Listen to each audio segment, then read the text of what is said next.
So does that mean people who are bad or people who do things that are deemed to be bad have no chance? Does it mean that they will be hated by the society? People that they will never be respected, people would never want to be with them? Do they have absolutely no chance? Are they fated to live lives like that? No, they can change. And often, when you have to change your bad behaviors and your habits to make it good, you have to change your thoughts. You see, change is hard, and this is because altering our behavior is something that takes time and it takes a lot of effort and consistency. The word change can cause many of us to feel uncomfortable. It not gonna lie, it makes me feel uncomfortable, to be honest. It's really hard for me to change, and I can see that in my personal life a lot. And I hope there are people around me who, like people in you and the audience, who can relate with me when I say that. Due to the perceived risk or fear that is associated with change, most of us fear change. This is why we procrastinate. This is why a drug addict continues to take drugs, because he or she is afraid of the change this might cause in their bodies, right?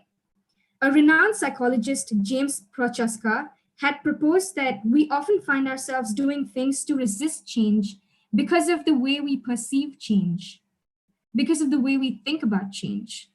So, what if we change the way we think about change? What if change was really not that hard? There are people who have changed their lives, though, and they've begun leading lives that they absolutely love later on. And I'm going to show you some examples right now. Look at this man. He was someone who worked at a petrol pump, someone who was a common guy like all of us. He worked at a petrol pump in 1999, and in 2017, he became a financial manager. His life has changed drastically.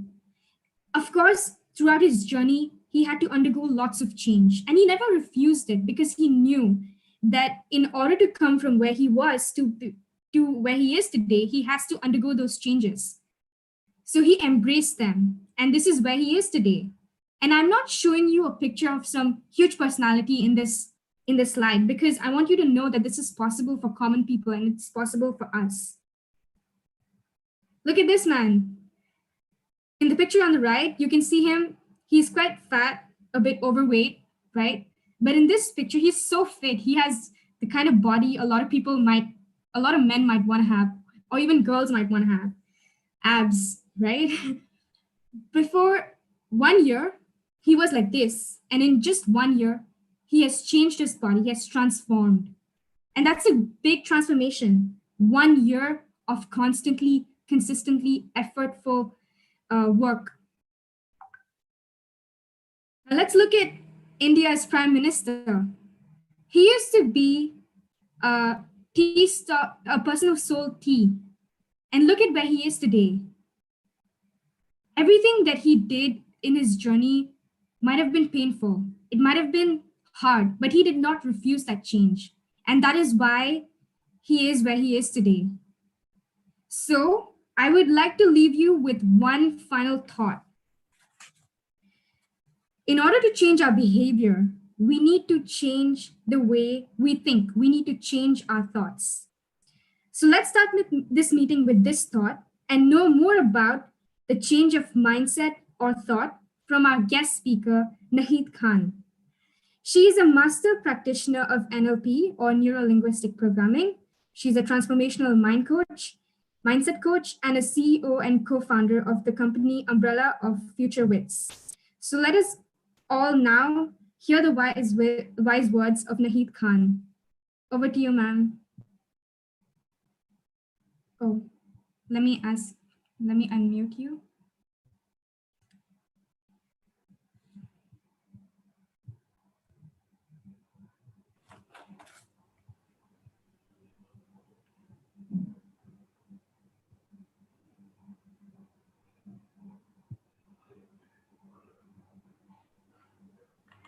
Okay.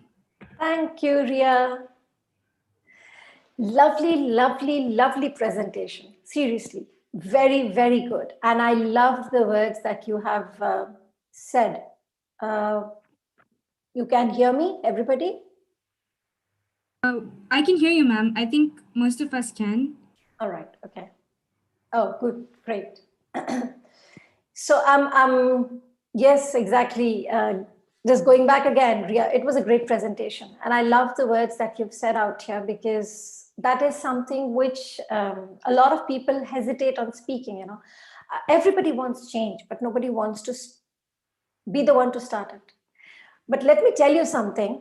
People talk about change as if it's something which is very big, very huge, something which is different, something which is coming. What is the date today? Everyone? A question to everyone. You can unmute and answer, or you can just type. It's 14th, 11th. Very good. What was it yesterday?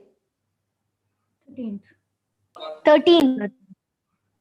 Why didn't you get scared of this change? Yeah?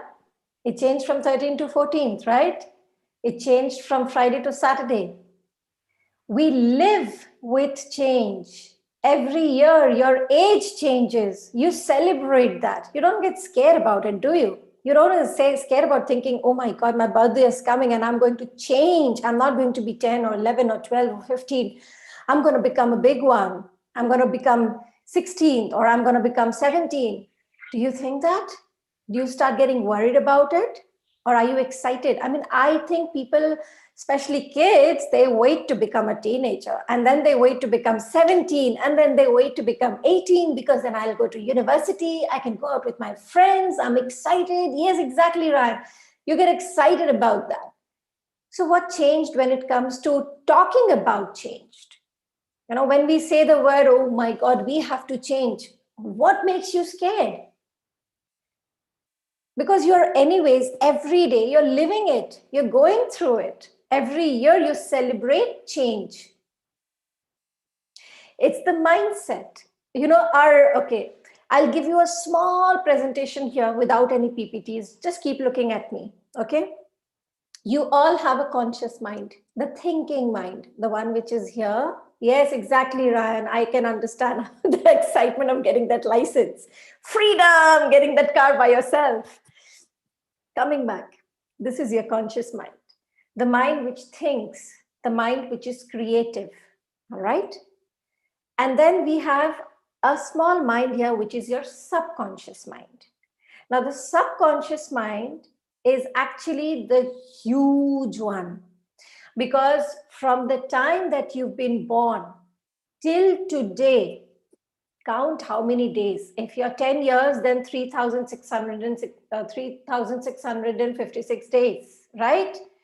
Every single minute, every single memory, every single incident is stored here. It is like the hard drive of your computer. It stores everything. If you visited a website, which you don't even remember the name of, but if you go to check history, it is there, right? Exactly the same way your subconscious mind stores everything. You went out in a mall, you saw one place, you remembered that one place. But what happens is that rest everything which you saw on the way while going to that one place, going to McDonald's, everything else that you saw, which you didn't consciously see, has been stored in your subconscious mind. It stores everything. People were talking around you. Your subconscious mind was listening. It was storing. Someday you might suddenly get a thought. And you're like, I never knew that. Where do I get that thought from? Where did I get it from? That's your subconscious mind, what we call the memory mind. It stores. And when it stores, it programs you. It programs your thinking.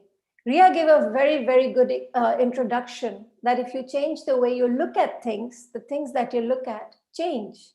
So, for example, again, coming back to this particular thing that I'm talking to you about, when you were walking in that mall going to McDonald's, if you started just looking around where you're going, even without actually having to remember the names, your subconscious would be picking up those names of the shops that you're crossing. And the next time you would remember that road by those shops that you've crossed. So you start using your conscious and your subconscious mind at the same time. Okay. That is going deeper into the thing. But what I'm trying to tell you here is that your subconscious mind has been picking up things, has been storing things, and it programs your thinking. How you think, what you are scared of, what you think is difficult, what you think is easy, what you think is right, what you think is wrong, everything has been programmed in your subconscious mind. This programming starts with our parents because they teach us how to walk, how to talk, how to eat. So they start the programming. And then later on, as we keep on growing in life, we go to school, and then the teachers give us certain information, which then programs the subconscious mind on how to do math, how to understand English, how to write, how to do science experiments, all of those things. We learn all of those things from there. And then when we become even bigger, we go to university, we start looking at careers. Every stage in life, it is programming. And when it programs, it gives you thoughts. It gives you beliefs. What you believe is difficult, what you believe is easy. I'm not good at math. Oh, that's not what you are. You are very good at anything that you put your mind into. But what happens is that because there were certain times when you could not solve a particular problem and you were like, you told yourself, I can't do it, this is so difficult. And your mind starts programming, it is difficult, it is difficult. And then you slowly start thinking it's difficult. And you start getting away from that. That is how we program our mind. How to reprogram? Well, that's another process, but you can actually reprogram. I was very good in maths when I was your age, around 12, 13, up till 12, 13. And then I was very scared of math because math got difficult because I could not solve the problems. And then when I was in my 10th, when I was preparing for my boards, I was like, oops, if I don't get over this fear of math, I'm going to fail my boards. I'm not going to get the scores that I want. So then I just challenged myself. I woke up in the morning every day for 2 hours. I used to just practice math. It's not about studying, it's about practicing. And I didn't have any tuitions. I used to practice. I started with doing the examples which were there in the book with answers. I got my mind into the pattern of how to do math. And then slowly, I did this for 8 months before my boards. And when I did my boards, I did beautifully well in my board exams in math. I did very well. So it's that programming which we tell ourselves that makes us fear things, that makes us feel scared of things, and we can change it. Because it's very, very simple. It's how the mind looks at things. When you change that version of how you're looking at things, everything will change around you. So change is not something which you need to be scared of because you're living it every day. The time changes every minute. You know, it starts in the morning, we end at the night. Every day there is a change, even when the sun rises and the sun sets. Every day the time moves. Couple of seconds, couple of minutes, but it moves. Nothing stays constant. So stop being scared of change. It's just a programmed behavior. Believe me, it is nothing but whatever we've been told, whatever we hear, whatever we see, whatever we've listened to, and we take that in as our own thinking. Let me tell you, boys and girls out here, I have been working with students from the age group of 12 till the age group of 23. And I have been speaking to them about this, that, you know, your mind is super duper powerful. Things that you fear, that you're scared of, are only projections in your mind. These are not reality. If you change those projections inside your mind, change the way you look at things inside your mind, that fear will go away like this. And I've helped children do that. And I've helped children make decisions about the future which they thought they could not because they were not good at math. So how can I go and study science? You are good at whatever you want to put your mind at. That's the power of your mind. So when you talk about change, have you all, okay, there is a book which is called Who Moved My Cheese? Has anybody read that book? Anyone?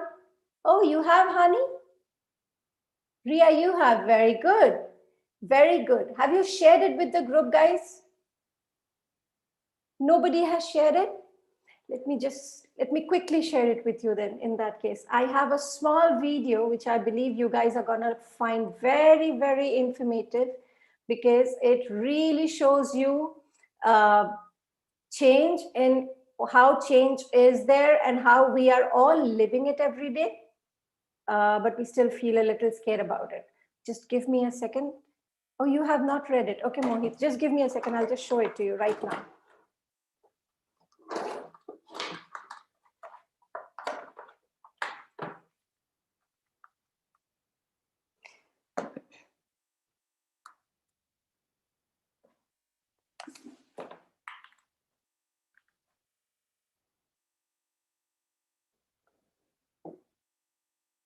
Sorry about this delay. Just give me a minute.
Ria, can you please give me the screen share option so I can share this with the students?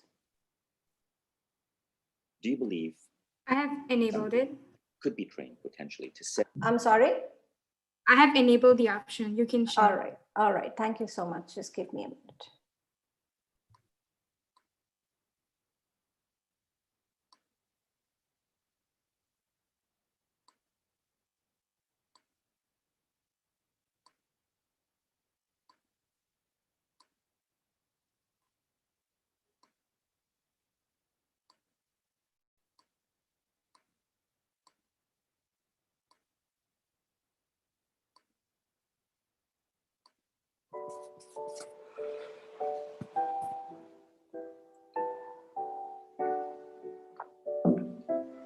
This is a book by Spencer Johnson.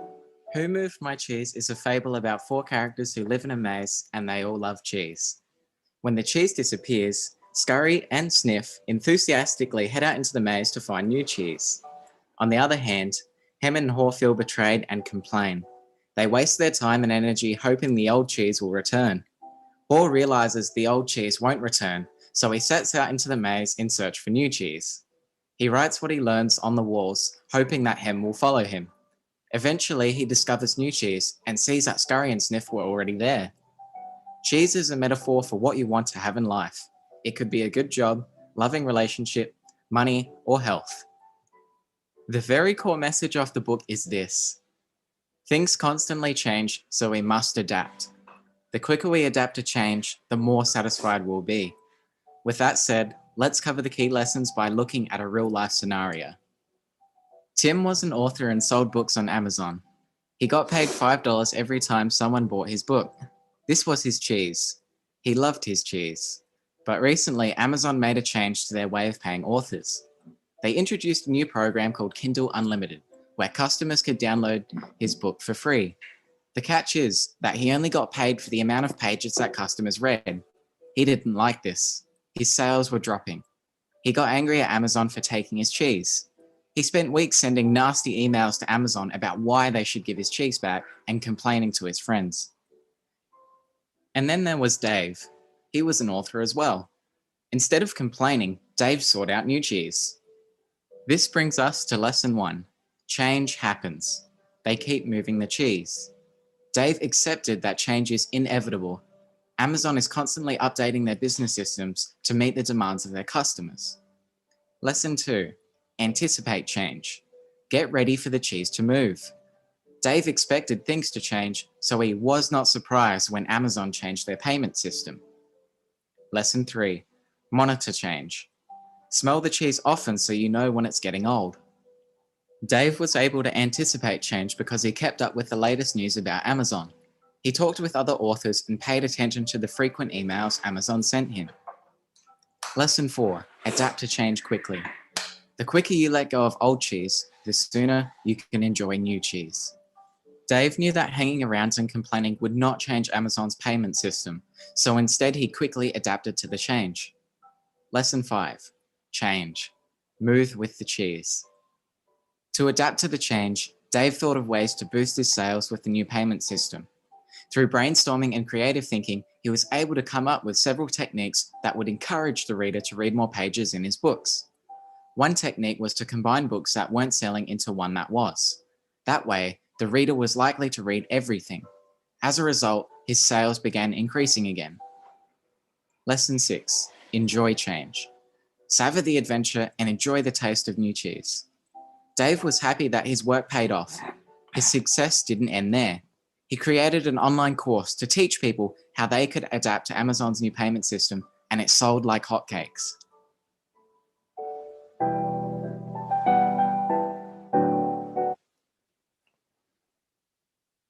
I would suggest that everyone, if you can get your hands on this book, get this book. You can read it online also. It's available online.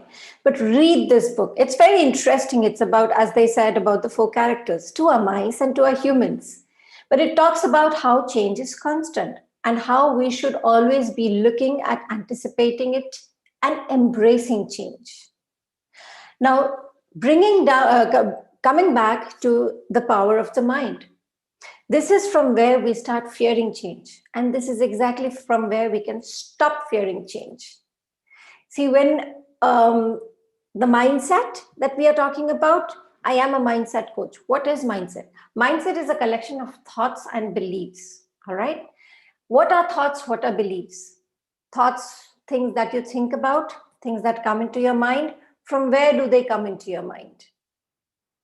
From where do you get these things in your mind? It's everything that you've heard, you've listened, you've observed, you've been told, you've seen, you've noticed. Whether you've done that consciously or unconsciously, it doesn't matter. But it's everything that you've been through in whatever has been your age, whatever life you've lived, whatever you've seen around you, your mind keeps storing. And that is from where your thoughts keep they keep coming. Something happened to you 5 years back. It is there inside your mind. From there, your thoughts originate. Something which you had seen, you've been told, oh my God, snakes are dangerous. How many of you actually fear snakes out here? Everyone. Why do you fear snakes? Because you've been told about snakes, how dangerous they are. They are poisonous, exactly. Yes, they are fierce, very good. But why do you need to fear them? You should be careful around them, right? You should be careful because they are dangerous, they are poisonous, they are fierce, they can be life-threatening. You have to be careful around snakes. You don't have to fear them because they are nowhere around you right now. But when you program your mind to fear something, even if it is one thing, then what happens is that your mind learns how to fear, and then it finds new things to fear. And when you keep on finding new things to fear, you become weak. You don't become strong. To become strong, you need to understand the difference between what is fear and what you need to do when you're talking about snakes, when you're talking about going on the road. You should not fear that. You should be careful. I know that, okay, at my age, rather I say that my son is 6.5 years old. He doesn't go out on the road, not because he fears it, but that's because he has always understood that he needs to be careful until the time he does not become a little more taller, a little more big. He needs an adult with him because he cannot understand the car might come from any side. He doesn't need to fear it. You don't need to fear it. You don't need to fear anything. Because fear is a pattern of behavior. And once you program that pattern, it will come out in all other things. And hence you fear change. Hence you fear darkness. Hence you fear, being alone. Don't need to. You need to be careful. Okay, Ryan, that's great. We'll come back to that discussion later, but I was just trying to make you understand that, this is a pattern that we put in our mind of thoughts. And when you put a pattern of thoughts in your mind, it applies to a lot of other things in your life. How do you change it? I will just ask you one thing, which I just asked you right now, is that what makes you fear it? And you said that it is because they are fierce, they are poisonous, they are dangerous. So you should be careful, right? You don't need to fear it. You should not go anywhere near that snake. You should not, run around in a place where you know there are snakes around. You should be careful. You should not fear it. This is how you need to reprogram. So the only way that I would suggest right now for you to do is, if you have any fear, anything that you fear, just ask one question to yourself. What makes me fear it? And when you get an answer, say for example, like in the case of snakes, because they are fierce, all right? So do I need to fear it? Do I need to, build that fear inside me? What do I need to do if there is a snake around? I need to leave that room, that place right away, right? Start questioning your beliefs. Start questioning what you thought was dangerous, difficult, impossible. Question everything which is impossible, because there is nothing which is impossible in this world. Ria started the presentation with a fabulous example of a person who was standing in who was in 1999. Hello? In 1999, yeah, sorry. In 1999, he was at a petrol station, right? And then in the year 2017, he's standing as a financial manager in an organization. I can give you so many such examples. In fact, today morning, it's ironic that first thing in the morning today, I got a message from one of my coaches. She was a client of mine, and she was 16 when she came to me, and she was very confused because she was making her career choices of what she should go ahead and study, and she wanted to do CA, and she was preparing for her CA entrance exams. And she said that I would just like to know, what career can I have in the future in CA only. And then we started talking. And when she talked to me, I said that the first question which I asked her was, what makes you want to do and go and have a career in CA as a chartered accountant? And she said that because I love maths. I said, that's fabulous. That means you're very analytical. So what makes you think CA? And she's like, because my teachers said that I will be very good as a chartered accountant because I'm very good at math. I said, fabulous, very good. But what more have you explored for yourself? And she said, no, I'm very good at math. So I wanted to do CA. I said, all right, let's do a small session. And I did a session with her. I made her go through certain assessments, and she did those assessments. And then we had one chat. And when we were doing that, when we were discussing, she started speaking about what she likes to do, what she wants to do, what are the things that, inspire her. Cutting the small story short, right now she is studying in Nalsar, which is one of the most premier law institutes in colleges in India. All right. She was the state topper in her law entrance exam. All right. And she's doing so well as a thriving lawyer. She's studying intellectual property rights, and she wants to go abroad. She wants to become an international figure in law, in legal framework. And when we were talking, she said that the first time that when we were doing the assessment and something like legal services came, and she's like, no, ma'am, I don't think so. I said, why? Because she said, because I don't like to stand in the courtroom and do the debate. And I was like, who said to you that if you are a lawyer, you have to go to a courtroom. And she was silent. And she said that, isn't that what lawyers are supposed to do? Every lawyer has to go to court. I said, no, you don't. Not every lawyer has to go to court. In fact, if you don't want, you never have to go inside a courtroom for your whole life and you can still be a lawyer. And that's what when that question was answered for her, she started exploring and she found out that she loved the legal profession. And she was always interested in that, but just because of this fear, she never wanted to look at it as a career option. She was preparing for her CA entrance exam. And she started preparing for her law entrance 1 year, and she gave the law entrance exam, and she was a state topper, #1 in her state, Orissa. And she was 130th in the country. This is the potential which is inside you when you remove the word impossible and scared. All right? So all of you, I would just like to say one thing is, till today, whatever you have believed to be fearful, you are scared or impossible or difficult, just one thing I need you to do. Question. Just question, what makes me say this? What makes me believe in this? If something is told to you, question, what is the logic behind this? From where is it coming? What makes them say this? What makes them say this is difficult? What makes them say it is easy? Can you do, all of you, can you start doing that? Because the moment you start questioning, you will stop fearing. Can you do that? All of you? Beautiful, very good, very good. I want all of you to start just doing this from today. Question everything. Everything that you hear, everything that you're told, everything that you believe, everything that you read, just question. All right?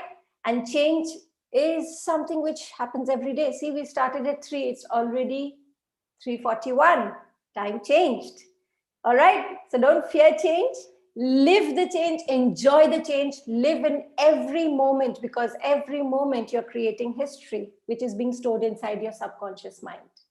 So with that, I'd like to say thank you to everyone for listening. And if you have any questions, please go ahead and ask me. Thank you, Ria, for giving me the time to speak here. And thank you, Anil, so much for having me here with these lovely bunch of children. Thank you, ma'am. Thank you so much. If anybody has any question, please write it down in the chat box. But I really like your little session, ma'am. It was really nice. I love the way how you asked us to question our beliefs and go back to being innocent children, because we've just become so programmed right now into believing things that are really not true and which are limiting us. Yes, thank you so much for that session. If anyone has any questions, please do type it in the chat box. Always remember, everything that limits you comes from outside. Because if you look from within you, there are no limits. Yes, that's a very deep statement. Thank you. Thank you, ma'am. So now, since there are no more questions, we will be moving on to the next session.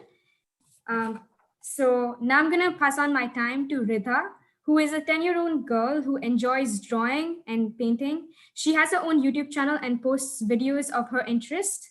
She will be talking on today's special occasion, Diwali. So off you go, Ridha. Okay, thank you for introducing me very well, Ria. So I'll just share my screen.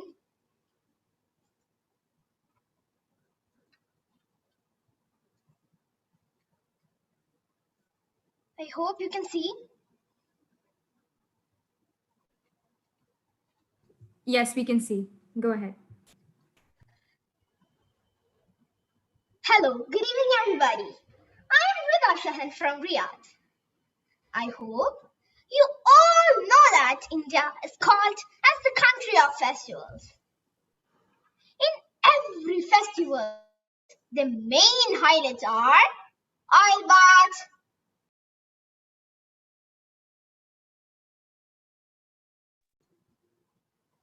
Oh, sorry, you just got unmuted.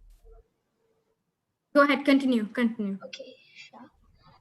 In every festival, the main highlights are oil baths, wear new dresses, decorate their houses, give and receive gifts, give greeting cards, etc.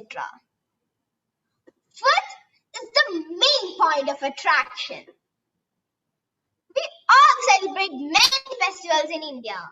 Some of the festivals we celebrate in India are Holi, Dasara, Onam, Vishu, Pongal, Ganesh Chaturthi, etc. Today we have gathered here to celebrate Diwali. I wish you all a happy Diwali to one and all gathered here. While we are celebrating Diwali, it is important to know the stories behind this festival. Diwali is a 5-day celebrated festival. The religious significance of Diwali is, according to Ramayana, Diwali is the day of return of the Lord Rama. This day, Lord Rama returned to Ayodhya along with his wife Sita. This return was made after Rama defeated Demon King Ravana. Furthermore, Rama's brother Lakshmana and Hanuman also came back to Ayodhya victorious. There is another popular tradition for the reason of Diwali. Here, Lord Vishnu, as an incarnation of Krishna, killed Narakasura. Narakasura was certainly a demon. Above all, this victory brought the release of 16,000 of captive girls. Furthermore, this victory shows the triumph of good over evil. This is due to Lord Krishna being good and Narakasura being evil.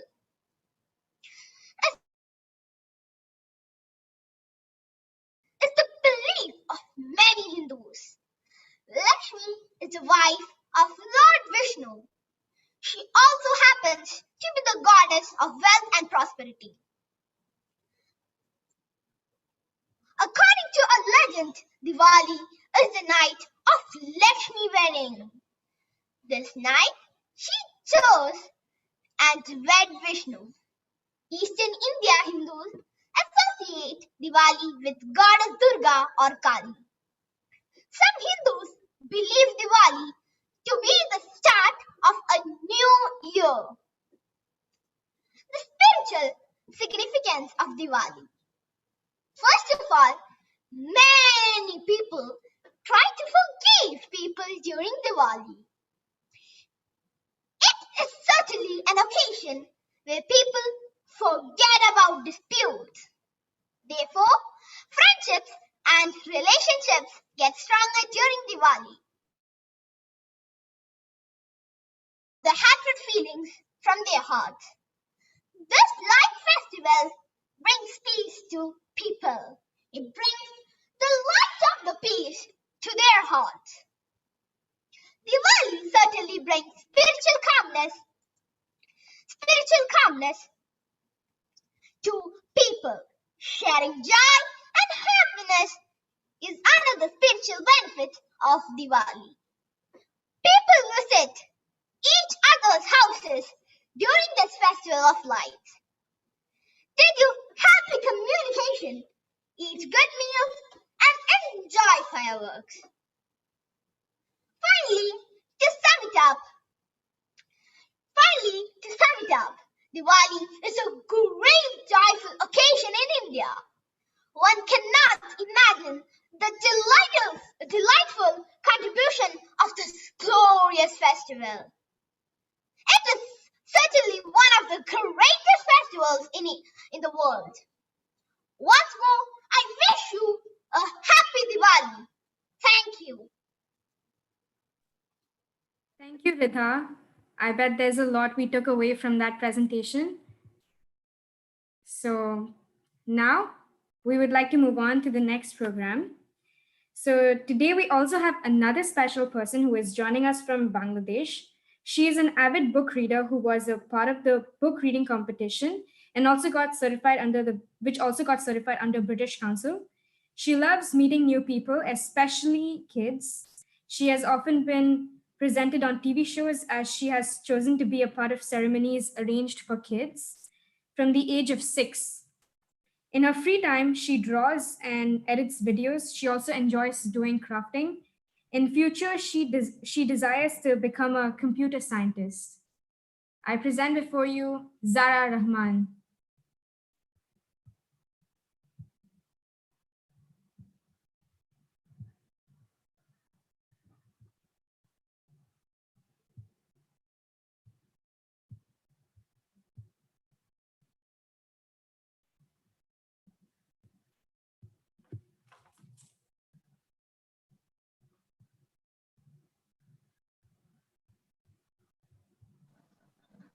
Thank you. I'm sorry. Thank you so much for that wonderful introduction about me. Hi everyone, I'm Mughlazar Rahman, and you guys can call me Zara. I'm from Dhaka, Bangladesh. And I hope you're all having an amazing day. I'm having the best day of my life. So today is a really special day. Today is Children's Day. And today I'm gonna have a presentation on Children's Day. But first of all, I wish you all a very happy Children's Day. Children's Day is celebrated on 14th November as the birth anniversary of Pandit Jawaharlal Nehru, the first Prime Minister of India. He was also known as Chacha Nehru among us. Pandit Jawaharlal Nehru was born in 1889 on 14th November. He was the Prime Minister of India from 1947 to 1964. We lost this valuable man on May 27th in 1964. He was also known as Chacha Nehru among children. He loved children a lot. He compared children with buds of flowers and the strength of our nation. Children are a blessing and a gift from the Lord. Children's Day is a very happy day for children and is celebrated glamorously with schools arranging special ceremonies with our kids. Children's Day is not only a fun day, but also a very memorable and important day for each and every future citizens of India. Children's Day is also known as Bal Diwas, which spreads awareness about children's rights and welfare for a better nation. The children of today will make the India of tomorrow. The way we bring them up will determine the future of the country. It's a quote from Pandit Jawaharlal Nehru. By celebrating Children's Day, we are actually remembering Jawaharlal Nehru on his birth anniversary each year on 14th November. It's a great day to take forward Nehru's dream with the education of children as they are valuable citizens of the nation. Children's Day spread awareness about children's rights and welfare to enhance our future generation for a happier and better world.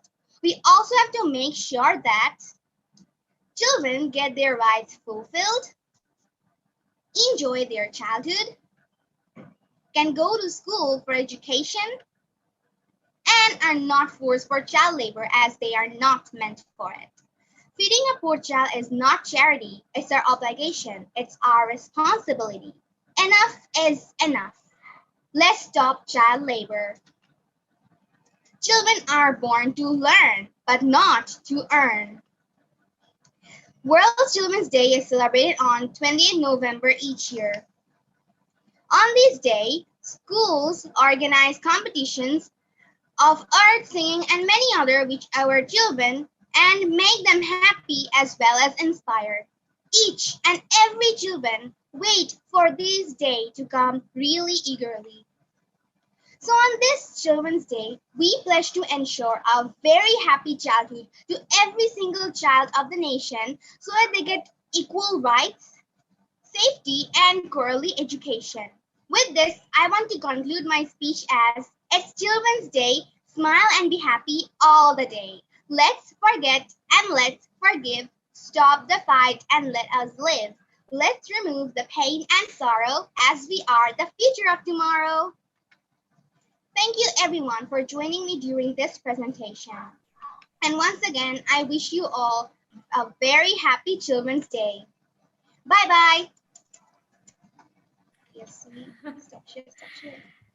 That was very nice, Zara. That was a very nice presentation. Thank you so much for that. I bet you have just increased the glamour of the Children's Day celebration.